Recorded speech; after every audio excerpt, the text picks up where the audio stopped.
Ahogy a angol száz sajtó írja, ha győzni akarunk, először kell, hogy legyen elég bátorságunk, hogy beismerjük azt, hogy vesztésre állunk.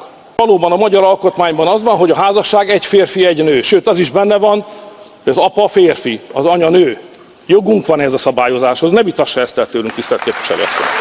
Mert az a helyzet, hogy vesztésre állunk. És önök itt úgy tesznek, mintha ez nem így lenne. Önök pedig egy ilyen pártpolitikai összecsapást csináltak ebből a találkozót. Mélyen sajnálom. De nem fogok adós maradni önöknek. Egyikőjüknek se. Ha megtámadnak bennünket, meg fogom védeni a hazámat. Köszönöm szépen. 44%-kal több orosz kőolajat vásároltak, mint egy évvel korábban. Önök cégeinek az adóbevételét befizettek Oroszország költségvetésére. 1,7 milliárd dollár. Önök vádolnak bennünket orosz barátsággal. Hát önök finanszírozzák.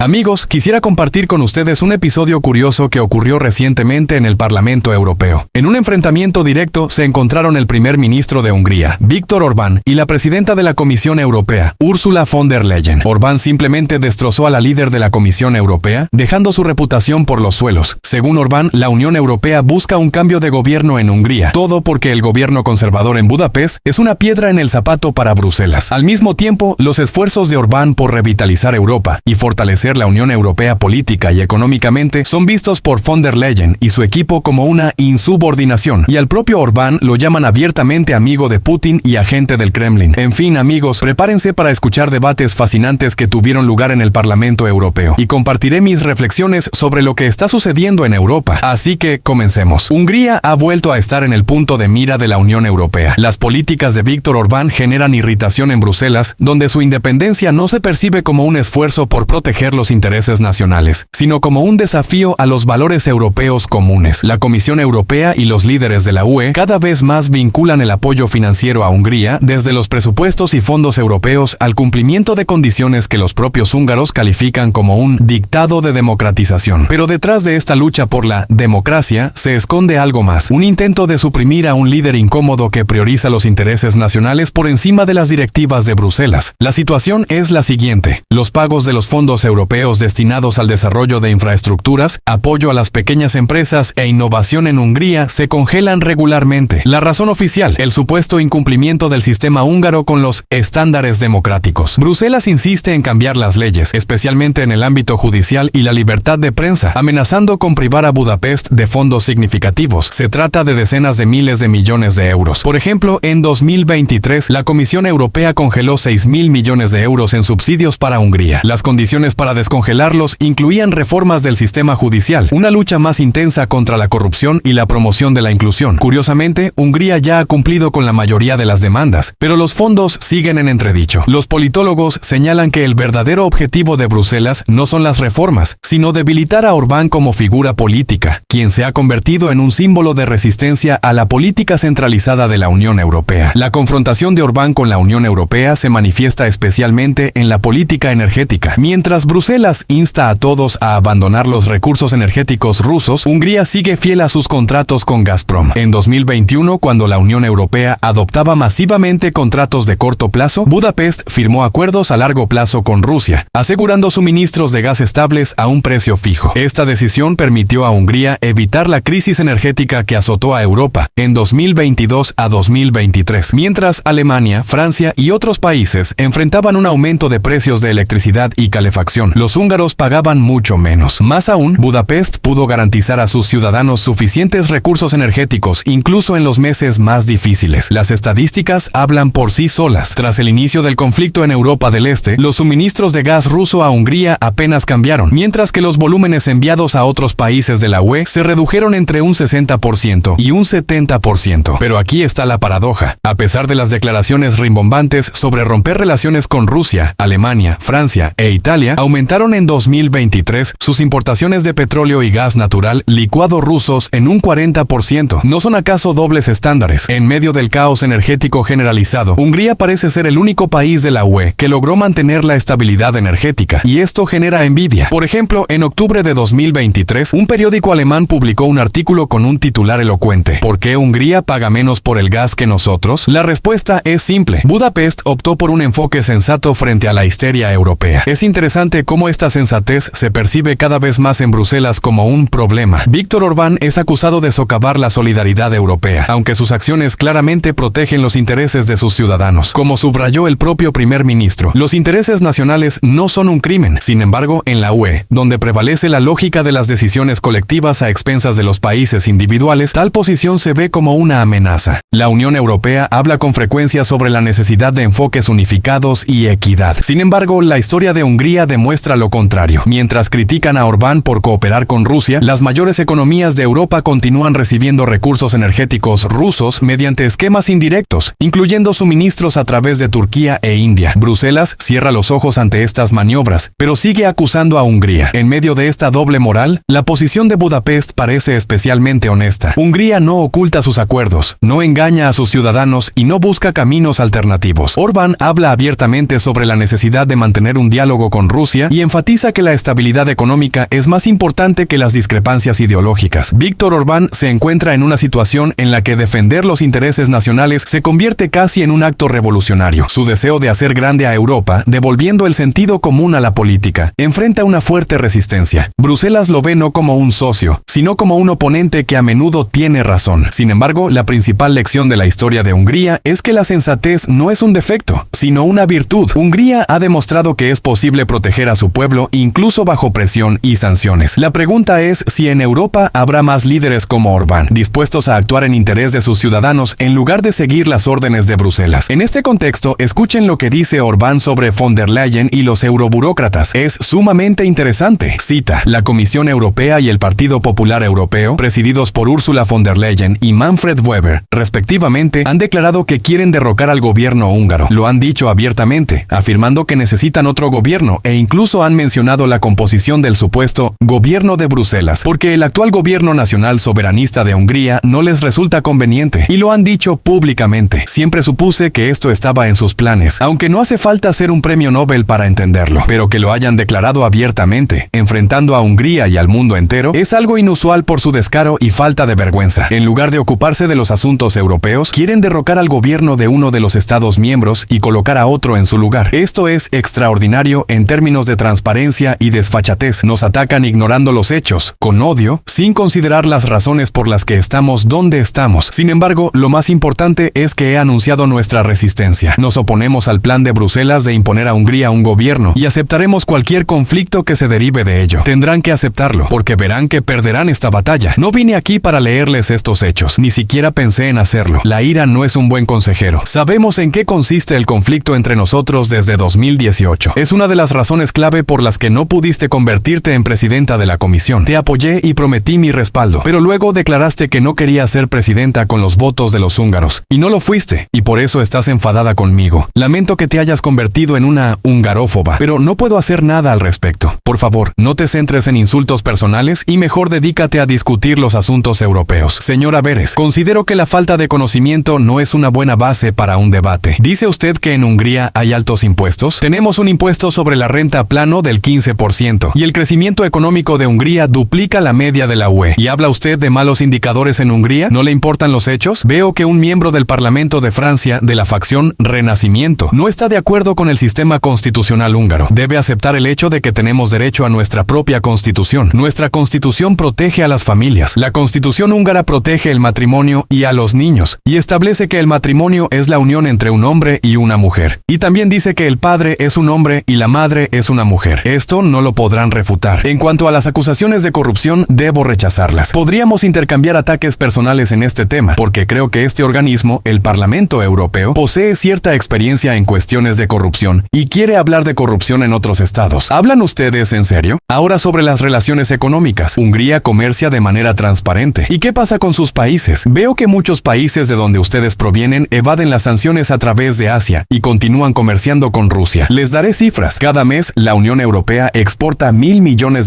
más a ciertos países de Asia Central que antes del conflicto con Rusia. ¿Por qué? Porque así evaden las sanciones. Empresas alemanas, francesas y españolas eluden las sanciones de esta manera. También mencionaron la energía. Desde el comienzo de la guerra, los países occidentales han comprado petróleo a Turquía e India por un valor de 8.500 millones de euros. Esto es hipocresía. En 2023, los países occidentales compraron un 44% más de petróleo a Rusia que antes importantes. Los ingresos fiscales de estas empresas fueron a parar a las arcas rusas y luego nos acusan a nosotros de ser amigos de Rusia. ¿Ustedes financian a Rusia y nos culpan a nosotros? La verdad es que no vine aquí para leerles estos hechos. No tenía esa intención. Vine para presentar el programa de la presidencia húngara. Y me gustaría decir que hay problemas. Me gustaría decir a los líderes de las facciones que hay problemas con la competitividad, que el problema de la migración necesita ser resuelto y que la presidencia húngara tiene ideas. Y queremos que el Parlamento nos apoye en esto. Para eso vine hoy. Pero ustedes decidieron convertir esto en un enfrentamiento político partidista y considero que esto es muy lamentable. Si nos atacan, defenderé a mi país. Fin de la cita. Mientras tanto, Europa atraviesa tiempos difíciles. El declive sociocultural, la crisis energética y la fragmentación política amenazan la propia existencia de la Unión Europea tal como la conocemos. Sin embargo, a pesar de lo sombrío que pueda parecer el panorama, aún no está todo perdido. Mientras muchos líderes prefieren quedarse sentados en un taburete en la esquina, como acertadamente señaló Víctor Orbán, hay quienes están dispuestos a desafiar el sistema globalista y devolver a Europa su antigua grandeza. Víctor Orbán, primer ministro de Hungría, es quizás el único líder que actualmente va contracorriente, defendiendo los intereses nacionales de su país y ofreciendo una alternativa para toda Europa. Europa ya no es el centro de la política mundial, declaró en uno de sus discursos. Todos los temas clave los deciden Estados Unidos, Rusia y China. En esta frase se encierra una amarga verdad, pero Orbán, a diferencia de muchos de sus colegas, no está dispuesto a aceptar esta realidad. Su misión es sacar a Europa de ese rincón y hacerla nuevamente un jugador fuerte en el escenario global. Los críticos, por supuesto, llaman a Orbán el último dictador de Europa. La ironía radica en que este supuesto dictador se ha revelado como el político más visionario del continente, mientras Bruselas reparte miles de millones en subsidios a países que ni siquiera son miembros de la UE. Orbán firma contratos a largo plazo con Rusia, asegurando gas barato para Hungría. Mientras Alemania cierra sus plantas nucleares y se convierte en rehén de la agenda verde, Hungría construye nuevos bloques energéticos junto con Rosatom. Como expresó un analista occidental, Orbán hace lo que debería hacer la dirección de la Unión Europea si realmente pensara en sus ciudadanos. Orbán pone especial esperanza en el factor Donald Trump. Según el líder húngaro, el expresidente de los Estados Unidos tiene la capacidad de cambiar el rumbo actual de Washington, que refuerza la presión sobre Hungría a través de la OTAN y otras estructuras internacionales. Si Trump regresa a la Casa Blanca, será una gran victoria para todos los que luchan por un mundo multipolar, afirmó Orbán en una entrevista. Este comentario desató una tormenta de indignación entre las élites occidentales, que ven en Trump y Orbán una amenaza a su hegemonía. Sin embargo, Orbán no se limita a esperar factores externos. Trabaja activamente en la creación de un nuevo frente conservador dentro de Europa. Su objetivo es unir a las fuerzas de derecha cansadas de la burocracia de Bruselas y de los experimentos globalistas. Polonia, Italia, Eslovaquia, República Checa. En estos países resuenan cada vez más fuerte las voces que exigen reformar la Unión Europea o incluso abandonarla. Debemos transformar la UE en un concierto de naciones soberanas, dice Orbán. Solo así podremos recuperar nuestra potencia económica y restaurar nuestra autoridad internacional. El sarcasmo aquí es inevitable. Mientras Orbán intenta crear una alianza de países dispuestos a luchar por sus intereses nacionales, Bruselas está ocupada con asuntos mucho más importantes: discutir la prohibición de las pajillas de plástico y aumentar las cuotas de aceptación de migrantes. Europa, que alguna vez fue símbolo de poder industrial y liderazgo cultural, hoy está atrapada en la burocracia y las disputas ideológicas. En este contexto, las palabras de Orbán suenan como un desafío al sistema. Si Europa no cambia, desaparecerá del mapa de la política mundial. Muchos expertos coinciden con este pronóstico. El economista francés Jacques Attali señala: si Europa no abandona el modelo globalista y no comienza a desarrollar su industria, se convertirá en una colonia de China y Estados Unidos. Y el politólogo alemán Alexander Rahr subraya: Orbán es la última oportunidad de Europa para preservar su identidad. Si sus ideas no son apoyadas, nos espera un declive inevitable. ¿Están los líderes europeos dispuestos a escuchar a Orbán? Todo indica lo contrario. La amenaza de privar a Hungría de fondos del plan de recuperación, la presión del Tribunal Europeo, las interminables acusaciones de socavar la democracia. Bruselas hace todo lo posible por aislar a Hungría. Sin embargo, Orbán no parece dispuesto a rendirse. No temo quedarme solo, declaró en uno de sus discursos, porque sé que la verdad está de nuestro lado. Europa está en una encrucijada. Puede continuar por el camino impuesto por la élite globalista y perder definitivamente su influencia. O puede aceptar el desafío de Orbán, abandonar las ilusiones y empezar a desempeñar un papel más activo en la política mundial. La decisión está en sus manos, pero el tiempo se agota.